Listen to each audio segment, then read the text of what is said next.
गंमत कुंदापूर जवळच्या उंबराच्या वाडीत शिवानी राहायची. 8-9 वर्षाची शिवानी होती भारी चटोर.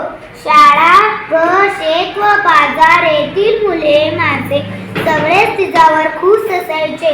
रविवारी कुंदापूरच्या आठवडी बाजार भरायचा. शेतातील भाजी विकायला शिवानीचे आई बाबा जायचे. सुट्टीमुळे सोबत शिवानीही जायची.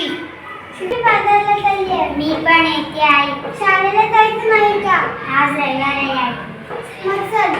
भाजी घ्या भाजी, ताजी ताजी भाजी, कांदे घ्या, टमाटर घ्या.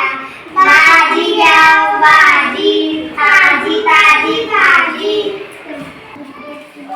काकी काकी, मला एक कांदा 1 किलो 20 रुपये किलो द्या.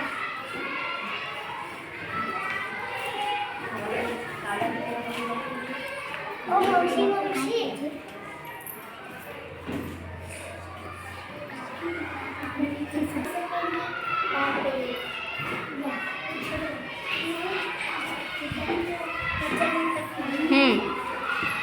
या. ओ काकी काकी, लसूण 2 किलो द्या.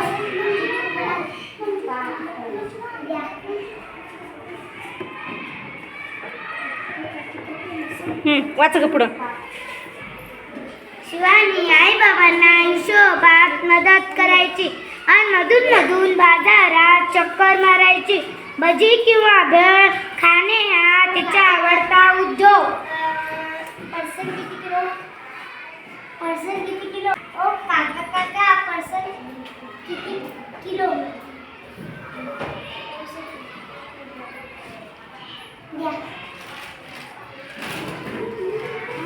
किती रुपये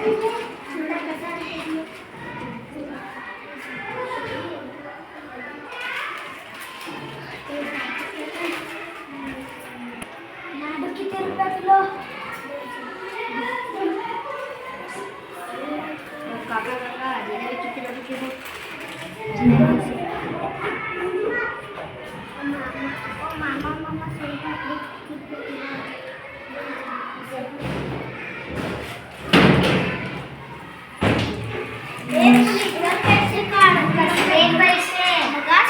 माझ्या मिठाईचा वास घेते त्याचे पैसे. अहो पण मिठाईचा वास तर येणारच ना, म्हणून काय वासाचे पैसे द्यायचे?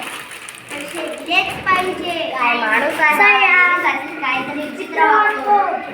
वासाचे पैसे नव्हते, खुला दिसतो. आई भाजी विकून आलेल्या चिल्लर पैशांची तरी दे ग मला. काय झालं? कशाला पाहिजे? अगं आईची गंमत आहे, तू पण चल.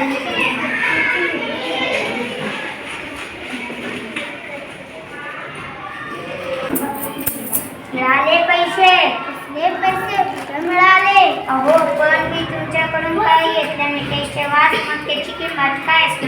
पैशांचे आवाज बरोबर की नाही?